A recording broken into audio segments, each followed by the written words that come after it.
Welcome back.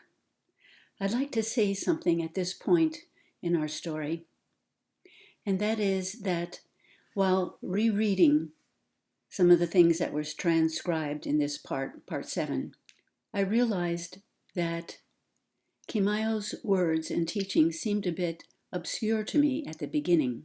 Then I took some time to go to a deeper level, a meditative level, and read them again slower, and I began to understand a deeper meaning. The way the ancient ones describe life is unlike the way the human mind wants to see things. The essence of life is more about the energy of balance and love, and how that which created life instilled within it a way for it to continue to be by generating, degenerating, and regenerating again. After this section with the ancient teachings, we will get back to the story.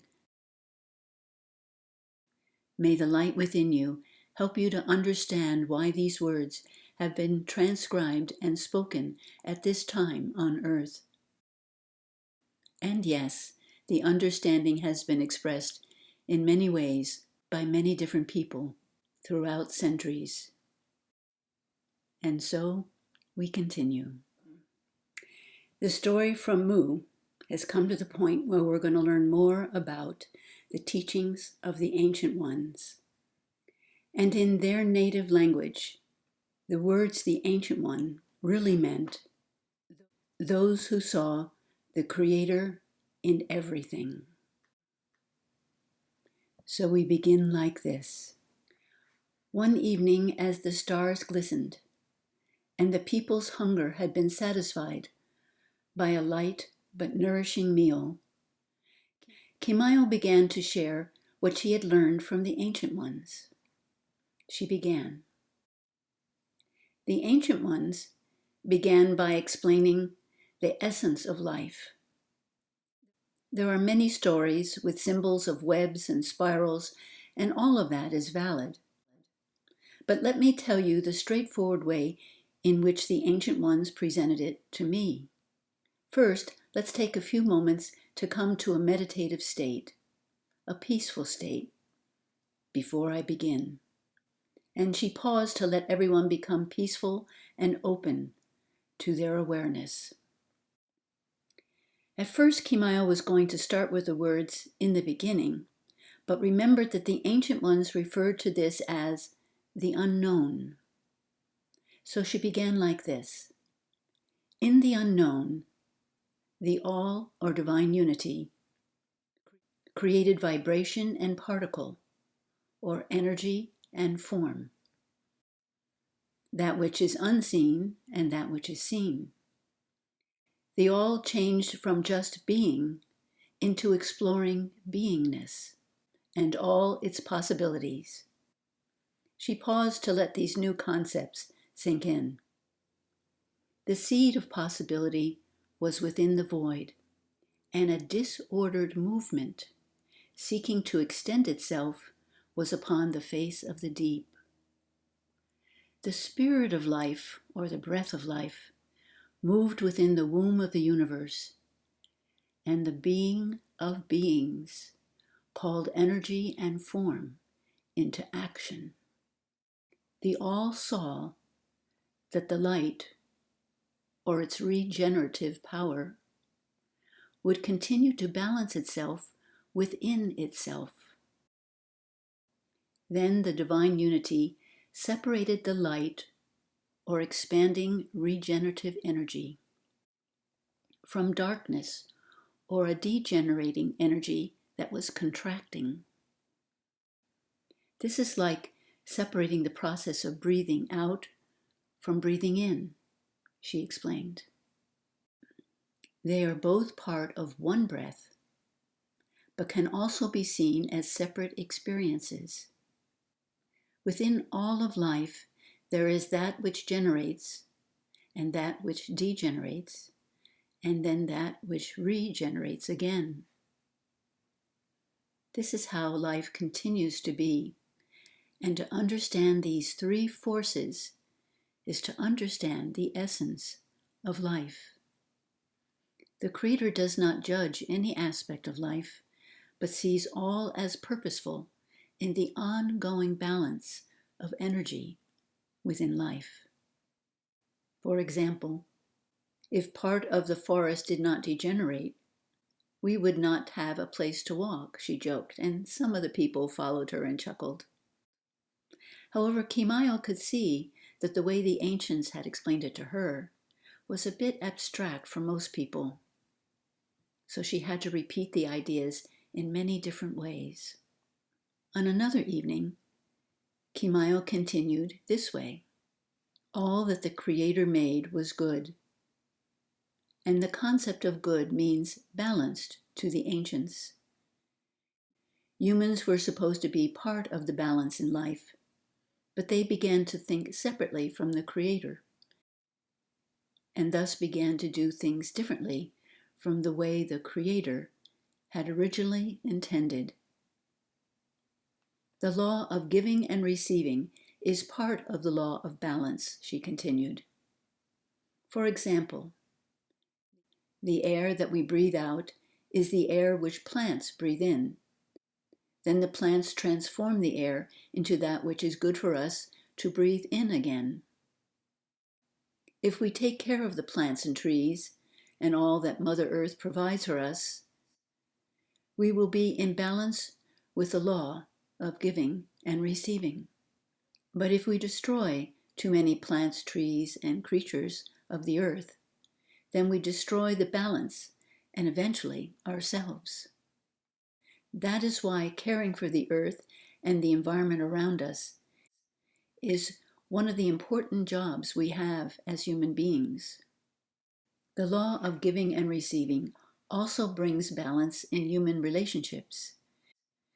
If one person takes too much, for example, the other person who gives all the time will become depleted or exhausted and eventually stop giving, and the relationship will die. Two givers create the best relationship if they also know how to receive and then give again to keep the cycle going. Here is another example. A balanced person would not visit a friend's dwelling and expect the friend to provide shelter, food, and so forth without giving something in return. A taker, on the other hand, would be looking for how much they can get for free without having to share anything in return. On the mainland of Mu, the majority of people had forgotten the ancient law of giving and receiving. Some aggressive ones were hoarding supplies and thus created a lack for others. This allowed the aggressive ones to manipulate the others by making the others work for them in order to get food for their families. How many of you can remember a time when we shared what we had so everyone in the community was taken care of and everyone did their fair share of work? Only a handful of people could remember when the people thought in terms of we rather than just me. Keymyu suddenly realized that there was a great deal of unlearning to do before the new understanding could begin.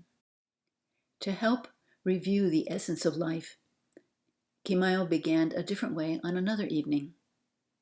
Before that, which is called the beginning, the divine unity encompassed all. Being all, that which is called male or female, was united and experienced as one rather than as separate aspects. The realm of separate seeing allows the all to experience diversity and all it can become. The human mind allows the one to experience the uniqueness of each of its aspects. Keymyu closed her eyes to feel the rest as she spoke.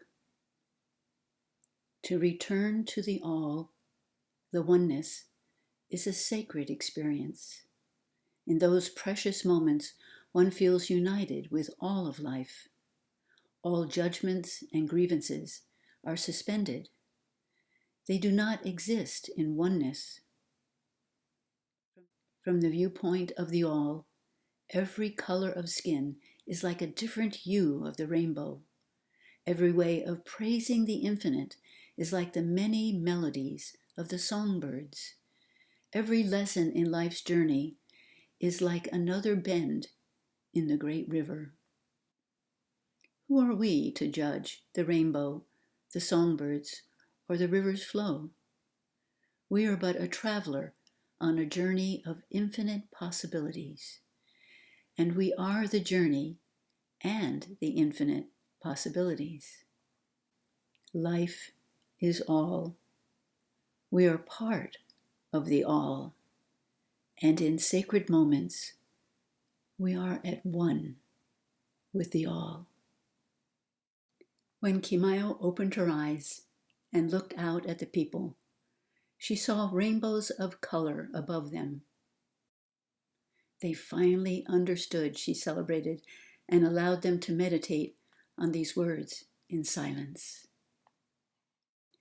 SunWalker shared with the people on another occasion. He said, "Each morning greet the rising sun with gratitude, and each evening say a blessing toward the setting sun. Before sleeping, review the day and see what lessons you have learned, and thank your teachers. Send blessings and healing energy to everyone and everything in life. Bask in love of the creative spirit and send it forth to help other people open their hearts and minds and souls to the creative energy of divine love. A morning and an evening prayer will change the energy and experience of your life," he continued. "Rather than give you words to memorize, allow the sincerity of your heart to speak.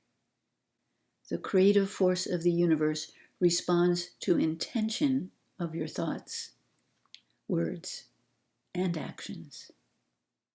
What you give out is what you will receive." Let us meditate and commune as one together, and then I will say a prayer that Sacred One shared with me. We will remain silent for a while after I share this prayer. And he prayed out loud. Our Father, Mother, breath of life in all. As I call your name, my heart opens. Your wisdom is ever present within me, and as I follow your inner guidance, each moment unfolds. Thank you for providing what I need today in this present moment, and thank you for releasing the ties that bind me to the past. For as I allow my heart to return to the state of innocence as you created me, I will see your beauty and joy in everything. Continue to lead me back to your strength and wisdom, so fear will not cause me to make mistakes. For all is a part of your life and your power and your glory as life continues on and on. The hearts and the souls of the people united with this prayer, and they asked SunWalker to say it again so they could repeat it after him. As the people opened more and more to the infinite, the ancient ones were able to touch their hearts so that more love, kindness, and balance radiated in everything they shared together. The people became more aware of how to discern between the fear of the human ego and the peace which comes from inner knowing. One morning, as the people reached the top of a ridge, they all seemed to sigh at once when a golden eagle soared above them. "This is the place," whispered Keymyu to SunWalker in one ear, while Hummingbird was whispering the same thing in the other ear. He burst out laughing and hugged them both. "Yes, I know," he agreed, and before he could say anything, to the people. They all knew. Many began racing down to the valley below, which seemed to glimmer in a morning light. "I need to sit," proclaimed Hummingbird in pain. But everyone around her was already heading down to the valley. "Great Spirit, help me," she cried, as her birthing pains increased. "Everyone has gone down the mountain, and I'm here alone with my son on his way. Help me, please." Keymyu felt the wings of a bird whisk the back of her head as it flew closer than a bird would normally fly. And Many Stars stopped dead in her tracks when a gray wolf suddenly appeared in the middle of the path. Keymyu also saw the wolf and stopped. The crow then whisked against Many Stars' cheek and began flying back up the path that they had taken. The wolf made a quick yelp and then followed the crow up the path. Keymyu and Many Stars caught each other's eyes. "Hummingbird!" And they both thought it together. Keymyu grabbed some of the women and quickly raced back up the mountain in search of Hummingbird. Many Stars knew that this would be difficult for her to race up the mountain, so she asked some of the women to follow Keymyu and take the birthing supplies that she had been carrying.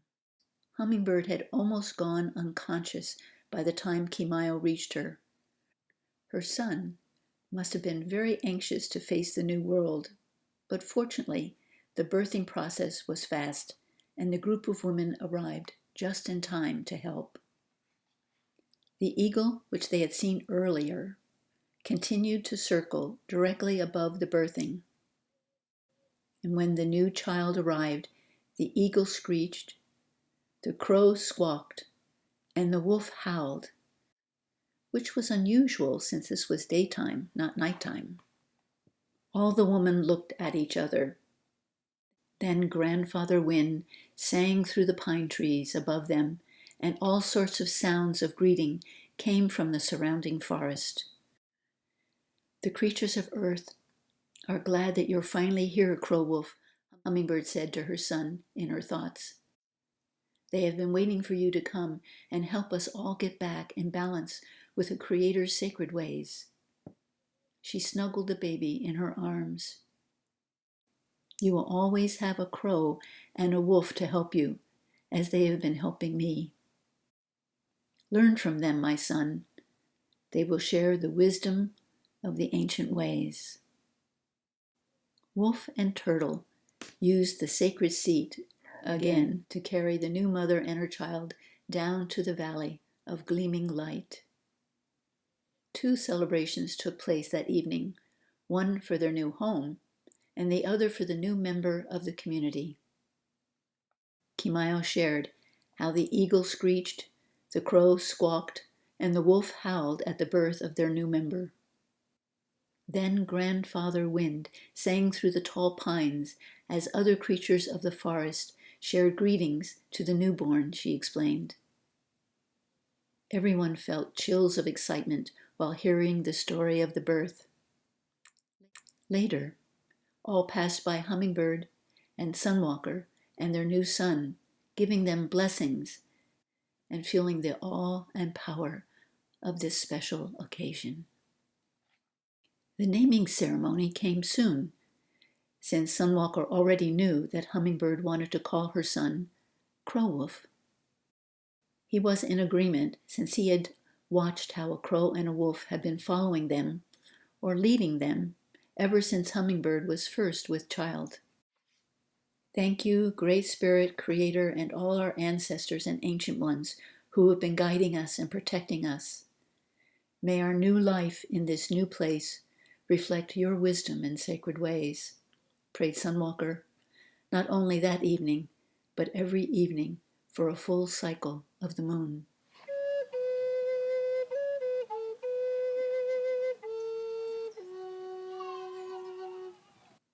And now we're coming to the section about the sacred feathers. And the message of the sacred feathers is, what you give is what you receive. As you recall from the last section, Raven had been tied up but gotten herself free and was returning to the village. By the time Raven had returned to her village, the people had run out of the liquid she provided for them to drink at every meal. Without this drink, to dull their minds, they began to see what kind of leader Feather Trumpet really was: selfish and arrogant. "How long are we going to tolerate him?" many began to ask. "And Raven is just as bad," others responded. "Let's get rid of them both." A wave of protest began to circulate throughout the village. At the edge of the village, Raven heard these cries of protest and thus decided to sneak back to her dwelling without being seen. Her servants helped her undo the ropes around her wrists and then bathed her and brought her food. "How is Feather Trumpet doing?" she inquired. "His head injury healed, but he seems to be more stormy than ever, especially with all the talk about getting rid of him," replied one of the servants. The village had grown very large. Most of the people had traveled long distances to see the new ceremony and had decided to stay. However, the increase of people caused food shortages. Therefore, fights broke out regularly. Feather Trumpet had enough guards to control a small village, but the number of people in the village now greatly outnumbered his guards and weapons. He could no longer control the people with brute strength and empty promises. "Those feathers were my only hope to control," Feather Trumpet grumbled as he paced back and forth. He was at the top of the great mound, looking out at the mass hysteria brewing below. A servant brought him news that Raven had returned without her men and without the sacred feathers. "Maybe I should sacrifice her to the people," he raged. "That might keep their feeble minds occupied while I escape." However, when Feather Trumpet stormed into Raven's dwelling and had his guards seize her, she calmly responded, "Once I am gone, then what? The people will still be angry. Your only hope is to reclaim the sacred feathers, and I am the only one who knows which way the group went, who took them." She had planned her strategy while returning home. "So if you destroy me, then you destroy all hope of getting the feathers and maintaining control over the people. Let me have a group of guards and supplies, and I will find the feathers and bring them back," Raven concluded. "What kind of a fool do you think I am?" Feather Trumpet scoffed. "You would take those feathers and keep on going. No, if a group is going to retrieve the feathers, then I am going with them to make sure I get them in the end." "Do as you wish," Raven conceded, "but remember that you need me to find them." "I heard where that group was heading," she lied, "and know how to get there." Feather Trumpet eyed her suspiciously, but what other choice did he have? He had no clue how to find the group who took the feathers, and the crowds were becoming more rebellious every moment. He turned to a guard at his right. "Create a figure that looks like me, wearing my feathered headdress," Trumpet ordered. "Have the figure sitting in view of those below the great mound." Then, turning to the guards to his left, he ordered, "Gather as many supplies and weapons as you can. We need to leave right away." Raven hid her smile, but Trumpet turned her around and said, "You better pack for a long journey, Raven. And I would not want to be you if we do not find the people with the feathers." Before long, Raven, Feather Trumpet, and all his guards were on their way, retracing the path Raven had taken on her return home. As they prepared their campsite on the first night, Feather Trumpet asked Raven, "Why do those feathers have so much power?" She replied, Sacred One used to say that it is not so much the feathers which had the power, but the one who used them. Feather Trumpet frowned at what he considered another attempt by Raven to show him that he needed her to control the people. However, Raven had heard Sacred One say those words and was hoping they were not completely accurate. She questioned in her mind, what if the feathers only respond to the rightful heir? Then her quest for them would be in vain. No, that cannot be, she decided. Why would I have had that vision of leading the people with the feathers in my hand? The vision was so real, it has to be true, she concluded. As the moons passed, Raven used all her powers of persuasion and magic to convince Feather Trumpet she was going in the right direction. She pointed to birds flying in a certain direction as a sign, branches broken in a certain way as a sign, lightning flashing in the distance as a sign. All that time she kept hoping that she was correct. Before she was captured and tied up by those people with the feathers, they seemed to be traveling toward the rising sun. She hoped they continued in that direction.